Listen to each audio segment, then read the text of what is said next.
Hello, everybody, and welcome to the ZombiesLvBacon Podcast. This is episode 29, season 2, coming at you live from the noisiest place on the planet, PAX Australia. I am ZombiesLvBacon. I'm joined by Shelby. Hello. And Kochie. Hey, how's it going? Kochie is here in the room with us. It's a big crazy. room. It's weird. Yeah. Oh, it's massive. It's like a penthouse apartment. Yeah, I can see the sky, so this is interesting. For those who don't know, we're at PAX Australia. We were meant to be recording on day 1. This is day 3. But we can get into that in a second. But yeah, it's a convention. It's a few thousand people here, and let's paint a picture for you. We're in a very, very large room full of people who are queuing to go to panels, and we're in a tiny little cubicle. And we live in imminent danger of someone in a DJ booth 1 meter away from us firing up. So this could be an interesting episode. Yeah, so if you hear it, we apologise in advance, but, or if you hear screaming children, general convention noise. Hear me, I'm sorry. No, Yeah, we explain zombies. We explain zombies for not editing properly. Yeah. So yeah, how's PAX, everybody? I'm exhausted. I've hit my wall yesterday, I think, and now I'm just kind of trying my best. I feel like I'm in my second win. And is it because you have an energy drink right now? No, it's because I said no to going to the casino last night. Yeah, I didn't want to be that person who ends up at the same casino 3 nights in a row in the same bar. Hey, Kochie, so how are you going? Yeah. So I got home at 5 a.m. last night, and it is 10 a.m. currently. Yeah. I'm doing fine. At this point, you're just running on spirit, right? Pretty much. Yeah. Spirits. Spirit from the spirits, yeah. Yeah. I think we were talking to Salty yesterday, and the comment was, if we stop drinking now, there's a problem. Yeah. You You just have to push on through. Just keep going. Yeah. Ride that high. PAX has been interesting this year. I feel like it's a mixture of everyone's going at 150% because we haven't had PAX because of COVID, and everyone's well out of practice because we haven't had PAX because of COVID. Yep. And, it's a weird mix. So, but yeah, let's talk about where we are. Because paint the story. It came in Thursday, and I'm like, "Yep, get everything sorted." I'm an organised man. I like to get organised because once I'm organised, then I can relax, right? Walked over to where the streaming booths / podcasting booths and everything are meant to be on a Thursday night. We went to be streaming 10 a.m. Friday, and there was nothing here. Not even a booth. As an organised man, I was not relaxed. Wasn't really your scene. No, I would have set it all up Thursday and just sat here until Friday if I could, because that would just make me happier. But yeah, and then turn up 10 a.m. and the word was the booths are here, but there's no computers. Something that you require to actually stream on. I mean, you could have just stand in the booth and get your phone out and just do, Welcome to IRL stream. Yeah, IRL. Yeah, but also there's so many people here. Sometimes the internet will just sell your data just disappears. Yes. It's good luck, But it wasn't according to plan. However, I've never ever been to a live stream in a place that's not my desk and it worked flawlessly. Mm-hmm. Never ever. And it wasn't just me. I won't mention other brands or anything, but there were definitely other streaming areas had some monumental fuck-ups. So yeah. There's no place like home. Yeah. So my stream, which was for Are You OK, who are the people that invited us to come and make content live at PAX, was a 2-hour offline tech support stream in which I was making a stream. You were effectively setting it up for the next person. So nice of you. Yeah, I don't think anyone's bragging about how well it's gone. No. You should have got the exhibitor tag, one of the passes, just because you were helping to set up the whole thing. Yeah. Maybe next year, yeah. Yeah. So then we were supposed to do the podcast at 4 p.m. that day, and podcast booths weren't looking great. So the more that I put the pieces together, the way it kind of works is this is the podcast booth, and then this is the equipment, and that's as far as they go. Yeah. Yep. So when I'm like, hey, yeah, we're here for the podcast, going first again, never go first, that's the lesson. They're like, yeah, we have one microphone on a table. I'm like, that's it's not going to work. I think we're going to rebrand. What was it? We're going to be four men. 4 guys and a mic. 4 guys and a mic. Which is everyone's just going to meet in the middle and kiss. Yeah. This was omnidirectional as well, so you just had to put it in the middle of the table, and everyone just kind of had to lean in. I'm just imagining you putting it on like a lazy Susan and spinning it. I can just imagine it just picking up every fucking noise in this room. Yep. Yeah.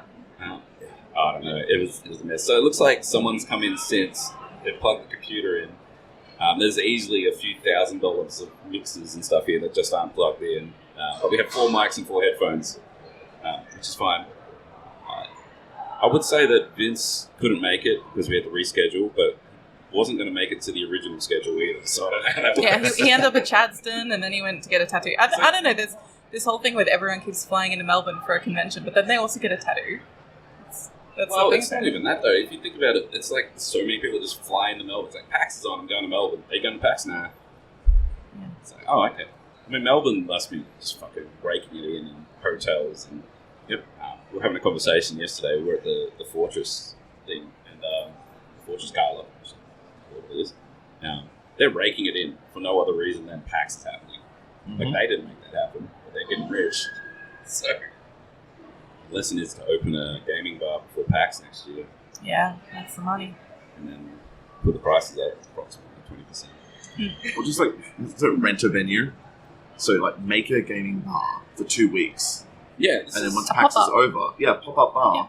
Yeah. And then just So, kill it because it's a lot going of to be people are quiet. familiar with Manabar, which was a big thing here. And then they left and became BetaBar. And that's what they did. Because then they didn't have to pay for the insurance or the liquor license or that stuff. They just buy the venue and sell drinks.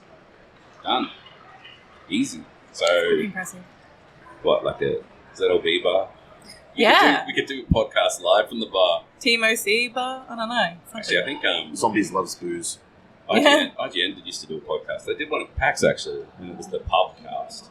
That's so good. You can't steal it. It's Well, such a good I idea. guess that's the thing as well. If we were doing the 4 o'clock podcast, we were planning on going and getting like a beer before recording it. But it's 10 a.m, so that's not really advice. I do not want to think about alcohol right now. No. It's no, we could drink now. I mean, I still feel like I'm in a constant state of just waiting for my next drink. This whole weekend. So, yeah, I don't know. I think I'd fall over if I wasn't drinking at this point. Yeah, It's just so much going on. You just need it to fucking chill. it calms the nerves at least. Not that we're promoting alcoholism at all, but it's... Yeah, I don't know if it says something about the weekend and the people that sort of are around, but at the Fortress Gala, the first drink to sell out was the one with Red Bull in it. Yep. Oh, yeah, that's really telling. It's usually how you start the night, but they continue going. No, but we're not starting it. We've been going since Thursday. That's true. Yep. Some people have been going since Wednesday, so... Some people have been going since Wednesday. Yeah. And some people don't sleep. Some people don't shower still. My God. Yes, it's still the unwashed masses. You think after COVID and everything, people be like, ooh, maybe I do need a shower. Oh, God, that's pungent. I just want to hose them down with some Dettol. Yep. I love that meme of the, oh no, little girl, don't go to the anime convention. And then she yelled, it smells like shit in here. Like, it fucking does. It fucking does. Yeah, no, I haven't actually spent that much time in the convention floor yet. I have. Yesterday when you went to the Ubisoft Skullandbones invite-only event that I wasn't invited to. Not that I'm salty about it, but I went to the expo hall and spent some more time in there, and Saturday's like the worst day for it. Not only people obviously not necessarily clean, and I'm not trying to be mean, but also there's people who are just not completely spatially aware. So we're in like a booth that's for anime figurines, and we're like walking around, and there's people who have bought like cosplay props, like big swords, and he's got it in his backpack. And he's just like swinging around, smash it into shells and stuff. Hit me in the head twice and hit Jelly in the head twice as well. Yep. Just kind of looked at us like, why are you touching our sword? Rather than... like you're the bad guy. Yeah, obviously.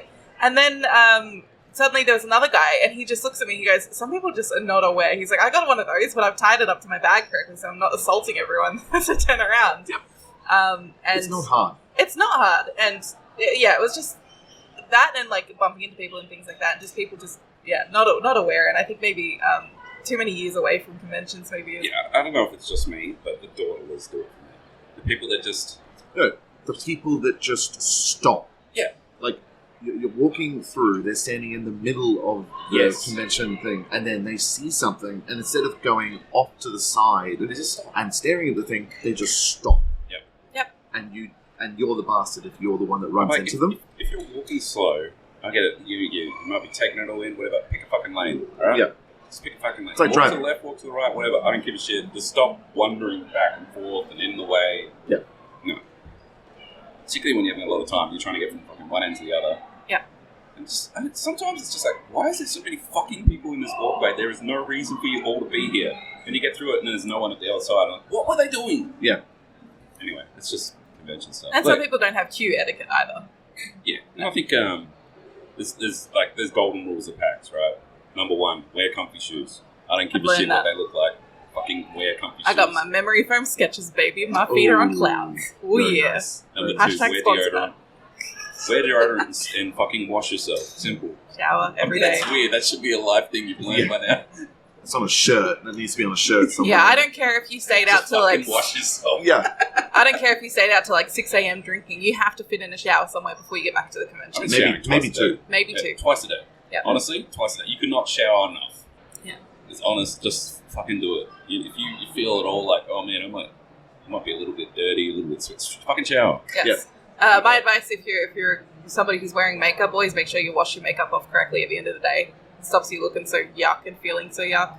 Because that's like something that I've seen people not do. Yeah, and you're not going to get your beauty sleep. Just get your sleep. Yes. It's not going to happen. But yeah, I think there's that. I think, generally speaking, it's an event that happens once a year, so you have no excuse to not, get a haircut, get a shower, get fucking cleaned up, not look like a homeless guy who's rolled out. You don't need to look $1 million. You just Sort yourself put a out. little bit of effort. Sort yourself out. I'm imagining now like one of those wall things like live, love, laugh, and it's just like just wash yourself. Yeah. Or like slip, Comfy slop, slap, shoes, or like scrub or deodorant, something. and spatial awareness. Yeah. You can get that. I mean, whilst we're talking about like the rules of PAX, there is actually rules of PAX printed on the cards around our necks. Which is very So interesting. I'll just To go be through. honest, I put a shark sticker over mine. Oh, So okay. fuck Well, you, I'll read it for you. We've got 6 rules, and they're always very short because they want to cram them onto the card. So 1, drugs are bad, but it doesn't tell you not to take the drugs. It just says they're bad. 2, don't steal.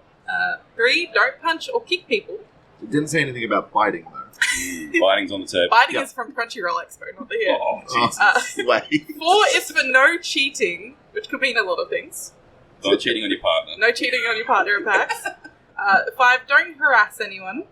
So that's an L for the guy who hit me in the head with his sword twice. Mm-hmm. He's out. And 6, don't mess with things that aren't yours. So let's we can add please wash yourself to the bottom there. Point Look, I 7. gotta say, please wash yourself and stuff should actually be on there. It should. And some of those other rules on there kind of borderline broken. Some of them, I'm sure. Oh yeah, Yeah. yeah. But no, that's I think the only time I've spent inside has been getting around those indie booths, trying to. Oh, PAX Rising is the best. It's Yeah, easily. like I don't want to pick on anyone, but today this particular PAX, it's missing Nintendo, it's missing Xbox, it's missing PlayStation, it's missing all those big companies, and it's usually the one chance that you go and get to be one-on-one with them. I think that's DJ. That's the DJ starting. Yeah. DJ Booth is Good luck, kicking in, guys. Buckle in. Buckle in. Welcome to the After Party podcast. So most of the actual booths that are there are like PC peripherals, accessories, etc. Yep. Well, I can go to those booths anytime. They're called JB Hi-Fi. Like, it's like I don't need to go there. And like they've got special prices, like PAX prices, and they are half decent. Like, I have look bought up on- things from them before. Yeah. Yeah, PAX prices are good, and that's especially if you've had your eye on something for a while. But I don't think I'll be ever going to one of these booths and being convinced on the spot to buy one. But, you know, I also do like, just at least if they have competitions, giveaways, and trying to get a hold of those. But I also, it can be a lot of time sunk into waiting in a booth to get a giveaway as well. Yeah. But what are you going to get? They're going to give you another A headset. shirt or a mouse pad. They're not Do you going to want chuck that? a pair of headphones at Yeah, I people, think- They do. Logitech or Really? Lenovo or whatever were giving away like keyboards and microphones. Coconut water. Yeah. That's pretty tasty. I enjoyed that. My point is, it's like it's cool and like do all that sort of stuff, but we need those other guys here. It's like, and because of that, I feel like normally you see the lines, right? The lines to get into the PlayStation, the Xbox, the Nintendo, and so on. They're not here, so you don't see those huge queues of lines. The Only one I've seen Sonic. is Final Fantasy's queue. Final Fantasy is different. Final Fantasy is like, yo, we have a shirt, we never let you have fucking merch in Australia. But you have to play the game, which means you have to line up, and then we have to pair you up with heaps of people, and you have to actually defeat the boss to get the fucking shirt. Yeah. Which means that people are rushing in, getting early, lining up for 3 hours, doing it, and if they don't defeat the boss, they're getting fucking shit. Yep. And that's half your day gone. Yeah, and like, I was looking at, like, I walked past the line on Friday, it was like 1 o'clock, and there was a guy saying the line's capped. Yeah, it was capped from 11. That's Yeah, Like, they had people standing there being like, you know, Human I signposts. They hold up a sign that says, Yeah. "This exhibitor has capped this line." I feel sorry for those. Worst bosses. job. Worst job. Because you also you see them holding the sign saying the thing's capped, and people would line up next to them. Yeah. This sign can't stop me because I can't read. But yeah, apart from that, there's not many lines and stuff to go around, which is fine. I mean, the one thing that we can't like get hands on and like face to face with any other time during the year is the indie games. So Yeah. that's very much where we've been putting most of my attention. It's been conversations that I've had, maybe not beneficial for me as a content creator, but it's like it's very informative in learning, and like hearing where they're at, where the industry's at, and where we might end up. It's interesting. Yep. Particularly around the common conversation is money. How do you get funding? Where does it come from? I mean, Shelby jumps in with yo, when can I play this game? When's it come out? And you're like, well, fuck, I have to go to work, so I can't work on the game. Yep. That's basically what they say. Yeah, usually. So they're all looking for funding, and you know, unless you, and what we also learned is, unless you're in Victoria and you have Film Victoria's money, you're on your own. Well, they did announce that, like the Victorian government announced. They announced it here. Yeah, I was at the media briefing. Yeah. For it, they were like, I don't know, some politician-y guy. Hello? Don't worry, the walls. Somebody's trying to break in. Yeah. But yeah, no. They announced $5 million for Melbourne International Games Week for the next 2 years or something like that. So Yeah. it was pretty good. That's good. Yeah, no, it's really great to see how those sort of things are going, and we're hoping like other states jump on those soon, because we've got a lot of exhibitors in the PAX Rising section for South Australia, and they sort of don't have much. No, they're here on the back of like an export. They're like they are getting paid for the government, but they're getting paid as a product. So it's not like an entertainment thing. Okay. Yeah, so they're exporting a product. Which is interesting. Which is interesting. It's I mean, it's good that they've done that, and there's probably half a dozen here from South Australia alone. Yeah, definitely. And I just because I did a bit of research on like all the PAX Rising indies that I could before I came, so I know of a few of them already, and definitely already followed them all on Twitter. Got some follow backs, and I've been tweeting just like, if you are a PAX Rising exhibitor, please be my friend. You're all cool and talented. I like you. And I've got like a bunch of them liking their tweets. I'm like, yes, we're friends now. Also, friends. We should comment that everyone in there is like a different character. Like they're like characters from the video game. Yes. You know, every booth there's someone there who like the guy from the chicken game. The Amazing Chicken Adventures. Something like that. Chicken Adventures, yeah. He's just some one man guy who coded the game during COVID. He's just hanging out with the kids. He was a software engineer who learned 3D modeling during COVID and then made a game. Yeah, and just got his kids to design it. Yep. Kids see things differently. It's better. And the art style is actually really quite unique and has some really cool mechanics. So basically, you have 3 eggs every level, and you have to work together to solve a puzzle to get the eggs into a basket without breaking them. Of Kiwi. Yes, The bit of Kiwi. game where we had to co-op 2 Kiwis. That you were yelling at me. Yeah, which we nearly got kicked out of our house for, I feel. Yeah. Just because you couldn't figure out how to move 3 pixels. And look, that was just the demo. Imagine if we got the full game. It wasn't even the full game. No, we managed to nearly end our relationship on the demo. Yeah, so maybe we shouldn't play the full game. I did request a copy of the full game. It was offered to us, and they never got back to us. So it's probably a good thing, you know. We would have had to find a new house separately. The game's doing well anyway. Like Yeah. A lot of people have played it, whatever. Yeah. I don't know. There's couch co-op kind of games. It's sort of they're gonna they're only good for so long. Yeah. Can't play every day. At least they're exploring interesting ideas, though. Like I feel like it's all passion projects for the most part. Yes. They've been jaded by the big industry, or if they have, they're like, all right, I'm leaving that. I'm going to go and develop something myself. Retaliation games. Yeah. Yeah. It's like really out of spite. What was it? The Sacred Acorn. The Sacred Acorn has been. It's like so cute and just. I'm like, oh, this looks kind of like Cat Quest a little bit. Just sort of run around. Yeah. kill a couple. It was harder than I thought. I got to the boss and the boss fucking railed me. I'm like, what? And I'm like, I can figure this out. And I'm like, I'm like trying to like dodge the laser and stuff. I died like 10 times. I could not figure it out. Nice. I mean, is this the fucking Dark Souls of cute? That's what I thought. I literally thought the exact same thing. I was like, this is Dark Souls. I'm bad at this. It's basically a sort of top-down-ish squirrel game. You play a squirrel with like magical powers, and you just It's definitely early on, but you can see that there's some cool ideas there as well. Yeah. Like getting you get a bee that like hovers around with your drone essentially, helps you attack enemies and like that. That's kind of cool. But yeah, it's those kind of games. There's another one that I played where you went there, but it was a Metrovania kind of game, and the trick to it is that you play through worlds and you find upgrades, which upgrades your character, whatever. But it's also timed, so at the end of each level, you get whatever time goes to a bank, and then you get that bank to like fight like the next level. So if you don't have enough time, you need to go back, do better on the other levels, get more time in the bank. That sounds cruel and unusual that's punishment. such a simple and stressful mechanic that will force me to play this game so much more. Yes. Yep. And I just said to him, I hope the speedrunners destroy this for you. And he goes, that's the plan. That's the plan. They'll completely love that. Look, and it goes without saying, the best thing that you can do if you do find an indie game that you like in PAX Rising or anywhere else, wishlist them on Steam. That gives them a lot. It's the best thing you can do for them. Yeah, and follow them on Twitter. Twitter gas them up. The indie games networking tool. Yeah. And a lot of the times I'll be posting, I'm at this event or I've got this or whatever, and there's like other ways to support outside of the 3 days a year. Yeah. But yeah, so and like indie devs are small enough that if you follow them, interact with them, tell them you're coming, like they'll notice you when you're there and you know. Yeah, absolutely. Strike up a relationship. There was a person yesterday who was just like, you followed me. Yeah, I'm like, this is Shelby. I think she already follows you. Like, I know Shelby. I've seen her on Twitter.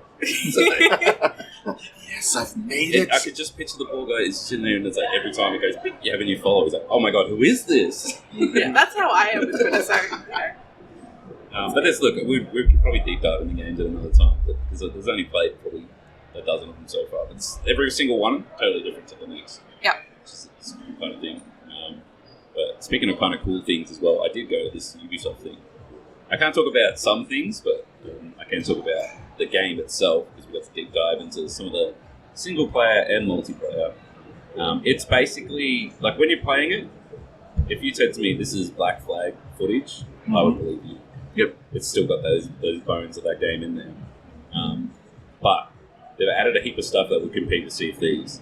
And they also fixed some stuff. And Ubisoft were there, and they're like, we'd love some feedback. I said, I'd love to point out a few things I noticed. You get a treasure chest, like a treasure map. You go to an island, and it's like, go to this tree that's marked. You go to the tree that's marked. So I have to pick up the treasure. You go, yes. I'm like, thank fuck. You know, in Sea of Thieves, they give you the shittest map. You go to an island, you dig the whole fucking thing up. Thank God you didn't do that shit. Because I am sick of just digging randomly, going, where is the treasure? Oh my God. I've had streams where it's 2 hours of me digging holes.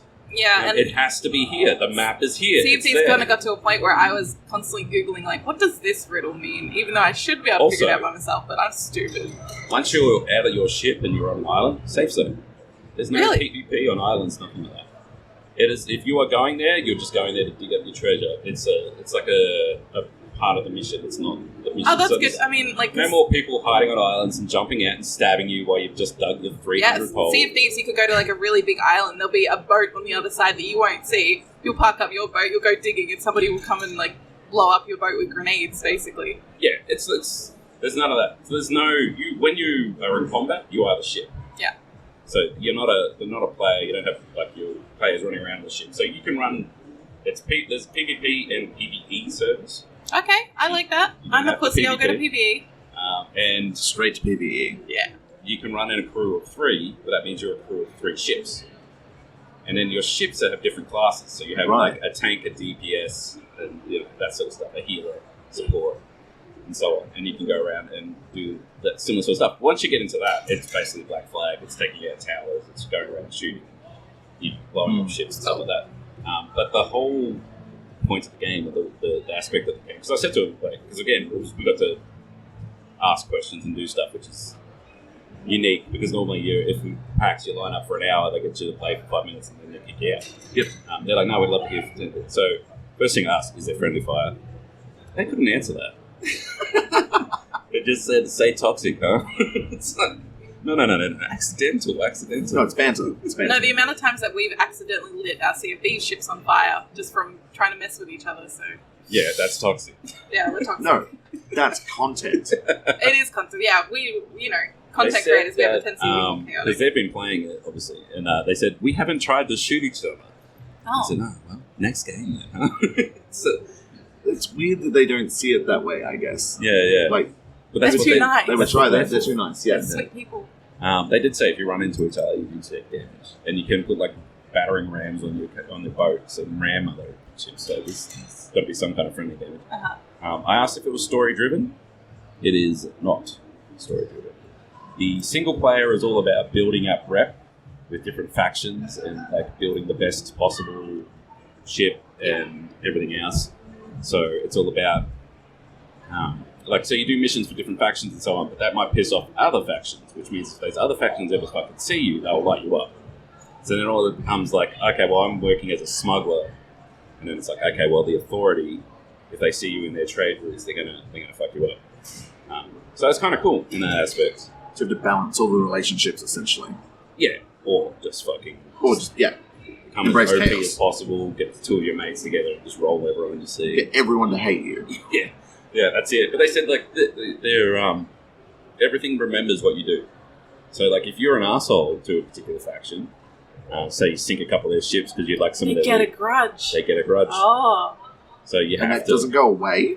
Well, I don't know. Honestly, I think That's the question. I think it's probably around the fact that you'd have to do some of their missions, like do them a favour to get them a good side. Okay. But there's also, like, collecting materials, refining materials, upgrading your ship and stuff like that. We talked about some stuff, some more in-depth stuff of that, but we can't talk about that here, unfortunately. But it's very cool, very exciting. So they basically took what the game they announced in 2013, 14. Wasn't that long ago? Yeah. It's when Black Flag came so out. long Yeah. ago. Which is like Assassin's Creed 4. And now we're up to 9. 12? 12? 15? I don't know. I don't know. If Too you many. count the DLCs, Way too 37. many. Are we counting mobile games? Oh, yeah. But they've taken that and then they've just grown. They just kept putting stuff into it and stuff like that. So it'd be very interesting. It has been delayed till March next year. But I can see why. Like, they could have pushed it out now, but they really want to make sure it's working. And they did take a little jab at the Overwatch community. They said, it's a good time to test our servers and make sure they work. Yeah. Yeah, Overwatch 2 has had some problems. Launch problems. That's putting it mildly. Yeah. Imagine hyping up your game so much that everyone jumps on and they just can't play it. Yeah. I mean, that's every launch ever, though. Like, we even had it with with New World. Yeah, we did actually. Like, you have Amazon money. You have Amazon servers. Amazon web servers. Literally one of the best services ever. Okay. But the thing I don't understand And it is still failed. Amazon was doing their first big MMO. Yeah. Apart from that one, I forget what the name of it is, that they released that game and then they unreleased it. Yeah. That's another story. But Overwatch had Overwatch servers. Like, they turned off their Overwatch 1 servers, turned on Overwatch 2, and somehow they're worse. How? Blizzard. That's how. Blizzard. Then the icing on the cake, I saw a post, someone who was working at GameStop said, stop trying to trade in Overwatch 1, it's useless now. I'm trying to recall when anyone else has done this. Destiny? Shut off a game mid-popularity. And then not only just shut it off and going, bye, thanks for all the fish, so long. It's, we're replacing the $60 game that people have put all this money into, and now we're going free to play with a new game, and the old one's dead. Like, Call of Duty doesn't do this. I was going to say, the only thing I can this. think that, like, the disc versions aren't good anymore is, like, a PlayStation 3 game that is online only. But that doesn't matter. Like, that's fine. It's not as big as Overwatch. Overwatch, you not only play the game, I played you Overwatch. stunk all the money into skins and loot boxes and shit. But not only that, I think the important thing here is that it wasn't dead. Like, even if Overwatch 2 came out, Overwatch 1 would still play. That's it. And the only game I can think is going to have the same problem, a similar problem, would be Destiny. because Destiny 2 is now Destiny 2 plus 13 expansions, whatever the fuck it is. And in that case, what do you do when everyone do a Destiny 3? It's like, yo, remember how you spent $800 on that last game? We're not going to use that anymore. Create a new character, start again. Oh, they did it once. Well, yeah, but they didn't have however many thousand fucking DLCs for the first. But also, the first game still exists. You can still play it. Yep. Yeah, like I go back and play it because I actually enjoy Destiny 1 a lot. That's what I was trying to think. Like, who else has turned off the servers? Yeah, and then replaced it with the same No game. one. No, I can only think of games that have just turned off servers. I'm just trying to think of like even like the Division. You can still play First Division. That's fine. Fuck, World of Warcraft, all that. They keep everything on, no matter what. Yeah, that makes sense. I don't know. It seems silly. Blizzard. Well, I'm hoping it doesn't become like a trend of something that other studios follow to do, but who knows, really. Who fucking knows, honestly. It's just... I don't know. Overwatch is a temperamental fucking community at best. It has a volatile community. I mean, they went through, obviously, the Blizzard, like, sexual harassment allegations and things like that, which kind of had an impact and then also kind of didn't, because... Well, it's just skins and balancing and just controversy. Nerfing. I remember when Mercy used to be able to like revive 5 people at once, and then that got nerfed, and everyone was pissed. And they made Battle Mercy. That's kind of fun, actually. No, that was fun. Yeah. That was great. Just one pistol against the world. Are you a healer? I'm playing a healer, but I'm DPS. Yeah. I was a very aggressive Mercy. I was a Winston. Oh, just really? Like monkey. But I was never helpful to the team. It's just like, what's it? Monkey. Then I get it out of here. You just said a roleplay is monkey, I mean, there are actually. Well, that's the funny thing is that there are Overwatch roleplay servers. People will just make these custom lobbies. You just go in and they're roleplaying. Oh my god. So that's it. You didn't know that? I don't really get into the whole role-playing aspect of video games. Yeah. And I play Final Fantasy 14, so yeah. Well, we've kind of realised... You don't go to the ERP service? No, I don't go to like nightclubs or anything. We've talked about it before in this podcast, and what we've kind of realised is that if you have something on the internet, there are people who are going to be role-playing on it. Overwatch is no exception. Yeah. Obviously, and we're GTA 5 role players. Like, it's kind of like Rule 34. It's like Rule 37. I don't know. I don't know. If it exists, you can roleplay on it, Like, there's always going to be people who use the platforms for that and get, especially if it's something that's lore-heavy and has a lot of characters, like, they're going to get into it. So it's the same people who you'd catch, like, writing Overwatch fanfiction. They're also in the Overwatch private lobbies doing roleplay. The only game that I can think of does it right, that Overwatch really should probably just copy, is Fortnite. Fortnite do it right. Fortnite roleplay? No, not roleplay. The fact that I want to roleplay as a banana guy. All your skins and everything like that, they can change the map, they can, all that stuff, they just change it, and they can chuck, I don't even know if we're Fortnite, they changed it to Fortnite 2, it's like Fortnite 2, Season 13, Episode 9, the fucking Dragon Ball Z arc, I don't know. It's like, I don't know what's going on, but... They're doing it right. Apparently there's some kind of like story or like story elements to it as well. This is the other thing, right? Overwatch has a story. And for the longest time, Blizzard was like, yeah, we're going to make movies and TV shows and shit. They would put out the shorts, and they have put out like 1 or 2 seasons. Well, they're premiering the short for the new character as we speak. It's at TwitchCon. That's all fine, but then they also said that we'd love to get into like Fortnite and doing skins of known IPs. But they're like, we're going to do that and stay law-friendly. So fucking pick a lane. Pick a lane.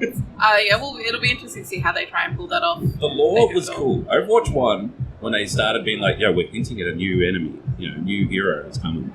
And they like start putting out little lore hints and shorts and stuff like that. That was cool. I like that. They don't do that shit anymore. It's just... I think Valorant does it pretty well too. Like, it's just CSGO based type. Right, I know what they're doing. But... yeah, there's all these little short movies and everything, and it seems to work out pretty well that people are into characters because of the lore behind them and things like that. And Riot have learned a lot of lessons from League of Legends and everything that did that. So they do characterization really well. Like, so what I'm learning is, because like I said, Destiny is the same thing, but their lore's insane. And I casually watched a 6-hour video on the lore of Destiny. Nice. I still don't know what's going on. It's like Destiny 1 is like, this is what happened. And that was like 30 minutes. And it's like, Destiny 2, this is what happened. That was like 30 minutes. And then the first DLC, it's like starting to get a bit muddy and stuff like that. And then like the latest DLC, one before it, like this character that you've seen all the time turned out to be this other character that was referenced in the 3rd episode. If you look at the bottom of this and went to this particular website, I'm like, oh my god. And the rabbit hole deepens. And then thank God for the YouTubers who actually notice all this and break it down and put it into a video for us. YouTubers that I have watched thousands of hours of, just Destiny lore and breakdowns and stuff like that. But it's the right thing to do. They know what their audience is. Yes. Now, the Overwatch people that were doing the same thing are feeling like, the fuck just happened? Yeah. That's basically. Shout out to all the lore YouTubers out there, though. Fucking oath. I think it was My Name's Wife, who's just got the like soothing tone, and he just reads Destiny lore, like with the Grimoire cards and stuff. I could sleep to that, man. It's just need like a fire in the background. He just sits there with like like opens up a book, Hello, has a glass of whiskey. Sitting on a leather chair in like a robe with a book. Yeah. Hey, it's Bife here today. We're going to be breaking down Cabal lore. Straight. Yep. Way we go. But if it works, it works. You know. Yep. Bringing it back to PAX with day 3. It's a bit on today for all of us, I think. Just some stuff. Some panels, some meetups, whatever we can get to. Yeah, we had our TeamOCE meetup yesterday. Good turnout. For the stream team and that was really good. Yeah, it was good. It was just good to meet some people for the first time. I think a few people, it was like their first time being in a social interaction, maybe. In a while. It's like, particularly if you're a streamer that's been streaming for like a year, right? You come to PAX and then you're like, yo, come to this one area. We're going to get 30 of the people that you've seen in your chat stand around you. Good luck. Yep. It's terrifying. So, as you see it, but like, you can get involved or as uninvolved as you like. Look, and like, that's great. Shout out to the bags of TeamOCE lollies. I think they're a good icebreaker, not only as a good energy boosting treat for a convention, but that was genius. It was a meme for the longest time because I'm an older than your average gamer. It's like, yo, Zombie gives out free candy in his van. Yesterday I was walking around with my black duffel bag with free candy. And you know what? I think 2 people said no to candy. That's it.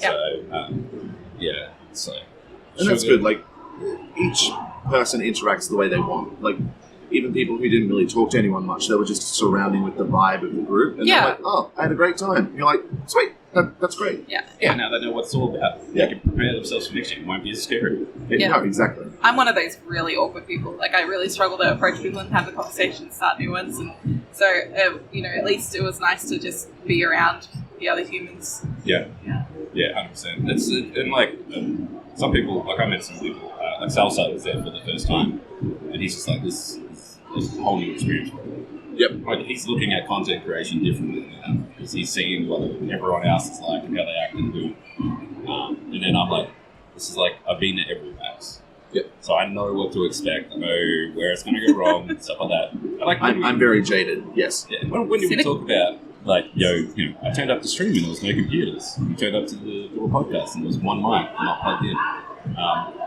It might sound horrible to some people, like, wow, that's a real fucking hot mess, isn't it? Yep. Yeah, but I'm still having fun. You get a story out of it. Yeah. You got a story out of it. I recorded you for my TikTok as you were struggling to troubleshoot. Some people are like, oh man, that must be devastating. Well, not really. No. It happens. And that's the thing, like, we were kind of, complaining that there's not a lot game-wise here at PAX. No. But if you're into tabletop, it's amazing. Yes. There's booths, there's tables, as far as you guys can see, D&D campaigns or Call of Cthulhu or anything like that. So many shiny math rocks to buy. So many rocks. Does tabletop get anything else? Like, is it like a tabletop convention or something like that? Because like there's people that come and they just do tabletop the whole time. I think PAX is just what they have. PAX is what they have, and that's why it's been such a dedicated part of it. Yeah, they could do more easily. It's and you know what? Bigger every year. Yeah. Bigger every year. Tabletop is also good, even if you aren't into tabletop games. It's like the chillest part of PAX. Less people are in there. It has some good food booths still. Go in there, get some food. Look at the shiny rocks. Look at the miniatures. The games and the tabletop stuff is just insane now. Yeah. It's like they're not all playing guys. No, they're playing Catan. Some are. And some of them are running full Dungeons and Dragons campaigns on the table. There was a guy that we stopped at his booth, and not only was he selling it was like little tiny miniature dice creatures that apparently give you luck for your dice rolls. You put them in your pouch. Cool. Jelly bought one, but we were talking to him, and he also had written his entire own sort of tabletop campaign that you can run, or like type of game, like Dungeons and Dragons. It was about goblins, and he had hardcover copies of his own book that he was selling. And I was like, man, these people are fucking dedicated. Yep. Like I don't have the concentration with also tabletop the best term for the dice that I've heard, math rocks. Math rocks. Shiny math cool. rocks. Math rocks, yep. And they are pretty. Yeah. And you get them like, I know one of the booths there. Like, you can get them on all different materials. Yeah. Like, you can get titanium math rocks. Yeah. And they cost $800, and you could probably kill someone if you threw them at them. Oh yeah. And anyone they're cool. who knows me and knows like I like crystals and witchy stuff and like actual rocks. You can get sets that are carved out of actual crystals. So if you're like a witchy person who wants a tabletop, you can imbue your rolls. Definitely. So cool. It says on the PAX pass, no cheating. Yep. Yeah. You're not allowed to do that. Yeah. Oh. Sorry, I'll keep my witchcraft away. Yeah. No spells either. Yeah. Just keep those away. But no, it's the tabletop stuff's incredible. And D&D / like your one-shot roleplay, all that sort of stuff. It's just getting bigger and bigger and bigger. And not just from that community, but like from a content creation community as well. They're like, this is Critical where Role. we can make it. I mean, Critical Role is the obvious one. But I mean, let's go more obvious, like Stranger Things. It's made D&D cool. Yep. A lot of things. Mainstream. And then people are like, wow, what's this fucking, what is Stranger Things? How's it work? They're just fucking doing D&D, the TV show. Yeah.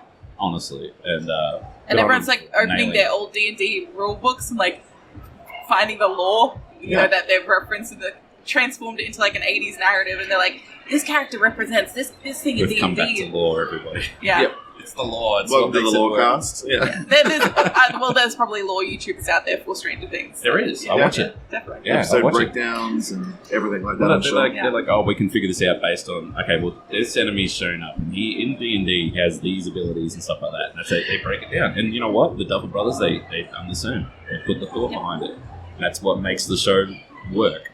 Yeah. Because otherwise, they just would have got ripped to shreds because they got it wrong. And it's, at that level, too, it's not that hard. No. Like, you don't have to be perfect. No, you and just then have to people do your point job. out. Yeah, exactly. Yeah, it's gotta have amazing. fun. It's amazing the amount of time to get it wrong, though. Yeah. And I think one of my favorite parts is also being like somebody who has done 3D printing and stuff in the past, like is a creator, is the people who do the wooden sets that you can build into miniatures and like castles and stuff like that. That shit's basically it's just a piece of plywood. They've cut out all the pieces and you just stick them together and you've got a fucking castle. I'm like, fuck yeah. And one of my ex-roommates used to like do that and run his own business in the garage, and I would come out and there would just be a massive fortress on the table. I'd be like, sick. Fuck yeah. No girls allowed on the front as well. I think it's important just for people that are listening and they don't know what PAX is. And there's a lot of people that just they go, oh yeah, I've heard of that. It's like you haven't heard of that. You don't know what you're talking about because it's the Melbourne International Convention Centre, which is 1 kilometre long straight up, full. But not just the ground level. The auditorium is full of panels. The levels above that are full of panels and booths and meeting areas and stuff like that. Yep. There are areas around that, like media areas and closed door demos and meetings and stuff like that. They have awards nights and stuff. It goes for a week. There's bars here too. There's bars here. There's lots of food places. Food places. There's Food Melbourne's trucks. great. It's massive. Yeah. And not only that, it spills out into all around Melbourne as well. There's the amount of parties and All the gaming bars always have bars parties. and restaurants. Not to mention, like, Worlds of Bethesda is an example of where they've gone into a normal nightclub and turned it into an experience. Yeah. So, Yeah, and I mean, I feel sorry for the poor hotel bar that we pretty much destroyed on day one. Oh my they God. weren't expecting it. That hotel bar They is had just one like staff where you member. casually get like a beer in the lobby when you're waiting for something. You wait for your room to get cheated, would you like a drink? That's what they expect. Don't advertise cocktails then. Yeah, then we rocked up It's with like a like 20 people, and this one person was trying to serve 20? them and check people into the More than hotel. 20. More than 20. So then eventually got to a point where there was a Karen who was like having a go at her because they were trying to get checked into the hotel and she was busy with everyone. And we're just like, we need to go. We are a nuisance. Yeah, we have we're to the fuck problem. off. We are the problem. So then we end up at the casino. Fortunately, it was the cheapest drinks that we've had all weekend as well. Oh, yeah. No, the cheapest drinks is a $7 happy hour across the water. True. Because the Melbourne Convention Exhibition Centre, which is where we are, sits on the water, and across the way is a bunch of bars, Wharf restaurants. Hotel, right? Yeah, Wharf Happy hour Hotel. from 4 to 7 every day. Yeah. Which is That was Perfect really time. good. So when you finish PAX, you just go there and drink. Yeah. The only thing is that I would say with like parties and stuff like that, they're so cool, but I wish I had more energy for it. Because it's like, I just did PAX all day, and now you want me to party? All right, let me get some drinks in me. Yeah. See where we can go. I think like the biggest thing I've had to tackle all weekend is I get really overwhelmed by sound and like, you know, being in those sort of situations. Yeah. So then I was sitting in the diversity lounge, which is the PAX Together lounge, and doing the women's networking hour, and there was a girl there who was like having the same issues, and she's like, I just wear my AirPods all day on like transparency mode because it filters out all the crap and you can hear the people right next to you. And I was like, that's great. fucking genius. That's Why am I actually a not pro doing tip. that? So I brought, pro tip, if you have sensory issues, bring your AirPods. If you don't have AirPods, buy them. I don't know, Apple sponsor me. But bring them, They will never transparency sponsor you. mode. But even my earbuds do that. Yeah, so you do transparency, They but do if you sponsor have no friends that you want to talk to, just go full noise cancellation. Yeah, that's a pro tip. I think I don't like. Honestly, there's like, and I'm sure we all have the same thing. You're doing PAX and you're thinking, next time I can do this better. Like I can do this another way. But I know that come next time, I'm not gonna fucking remember what I thought was a better idea. I've been coming to PAX since the first one. I don't learn. Yeah. I don't wear the comfiest shoes. I wait for content way too late. You know, I'm like, I should have done that. I should have done that. I'll do that better next year. And I've definitely... But I always forget. That's the problem. Yeah. Like, hang on, I ran into this problem last time. Yeah. I definitely learned some lessons from last time, though, because my first PAX in 2018, I went for one day. I stayed only for a few hours, and I was just, because I'd been to other conventions, and I didn't know everything that was going on. Yeah. So I was in the expo hall the whole time. That was it. That was PAX for me. 2019, I had a media pass. I completely underused it, didn't do the right thing with it. I really squandered that opportunity really well, just shat on it. Didn't learn any, do anything that. This time, I made a schedule. I've been going to panels. I've been going everywhere. I've been running around. I've been through this entire section. I've never been in this part of the PAX before, even when I had the media pass last time. So, I think I've definitely learned some lessons. Absolutely. I mean, like, I got an influencer badge. I feel like I influence some people to go out and drink, maybe. You are influential. No, I That's definitely... emo meetup. I definitely have a respect for, like, if they say, yo, you're an influencer and you should be doing influencing things and stuff like that. I'm like, okay, I will make sure I do the posts, use the hashtags, highlight what you can do, make things better, all that sort of stuff. Yeah. I will do that job. Have I influenced anyone? I don't know. It's whatever. But It's also about just noticing each other as well. Yeah. Like, it's that networking side of things. Yeah. Like, yeah. And See you see just other got to like people. speak it into the world, and so you just got to speak it into the world. If you're, just tweet, just post, just do whatever, and like somebody will read it and somebody will take it on board. Yeah. Even if it's like subconsciously they're taking the micro things out of it. I'm not adding it in one, but it's like people that go, I'm an influencer. They get the badge and then you never hear from them again. Yeah. So, you need Are you to- adding me from last time, 2019? You did an article, I think. I did 2 articles, yeah. You know, one that got published, maybe. Yeah, and then the website took them all down because they ended up stopped doing media, so Nice. it's fine. I couldn't even find a copy of it. I looked at the media thing. I'm like, I'm not media. I'm not an influencer either, but that's probably the closest I'm going to get. Yeah. Just have a website. I hate websites. It's Yep. a pain. Yeah. It's a whole other problem. But yeah, I think after PAX, there'll be like a debriefing session. I think it's just sort of just go, yo, these are the things that we did for PAX and worked and whatever. These are things we'll never do again.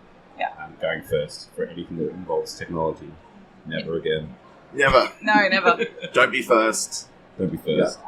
Just like, I think the next podcast is going to be the one after we sat there and digested it for like a week, and then we'll have more things that we remember, maybe once the alcohol haze fades away. Yeah. And you get some sleep. Yeah. Some sleep. Sleep is going to be amazing. Yeah. Like waking up after that first full sleep, I'm going to be like, everything's going to process and go, oh shit, that will happen? Yeah. So it's going to be great. Yeah.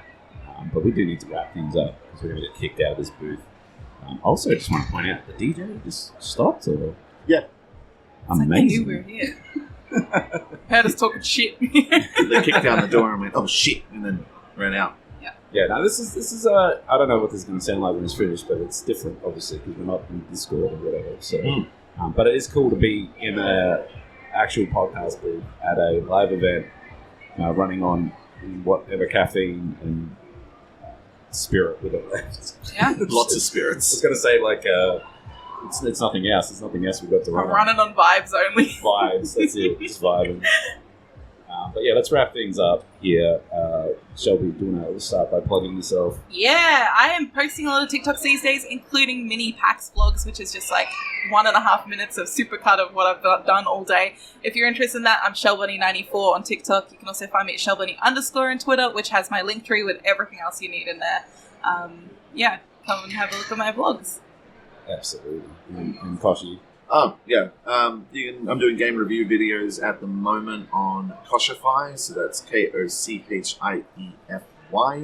And I also run a website called progressbar.com.au that does written reviews and news and all that fun stuff as well. Excellent. I'm Kochify on everything. Everything. As it should be. We love consistency. I love it. It took me Let's so have long a to get quick that. tangent. It's very quick, right? Yeah. We went to the Working with Brands and GGWP panel. Yeah. And they were talking about how you should lay out your Twitter profile and stuff like that. You should use the tree, you should be using contacts, stuff like that. I look over, Shelby's fixing her Twitter next to me. Yep. While I didn't have my happening. email in there, and I was like, I'm putting my email I had in just there. my link tree. I was like, oh shit. So, Like taking pictures, changing a profile picture, it makes it so Yep. she's easy so like, to the recognize. funny thing is like, in my profile, I originally said that like he was my partner because I want to like, you know, refer to him. Not that he puts me in his She bio. replaced you with an email. I replaced him with my email address because I couldn't You fit have it in 160 otherwise. characters. Yeah. I definitely have a lot of rebranding stuff to do when I get home. Not necessarily rebranding fully, but just fixing everything and lining it all up. So Consistency. Yeah. It's the image yes, across all the media that you portray, yeah, It's and your that brand. needs to be consistent. yeah. Yeah. Be on brand. And wash yourself. Yeah. And wash yourself. Important. Be on brand and wash yourself. That's all we can take from this podcast. And you did. Yeah. You can find ZLBPodcast on Twitter and Zombies Love Bacon everywhere. Which is, Yeah. on brand. Yeah, look, thanks for listening. I hope you enjoyed this very different podcast, and we'll be back next week on Discord. So, be different. Back to the old day. Thanks for listening, everyone. Goodbye. Goodbye. Mwah. Bye.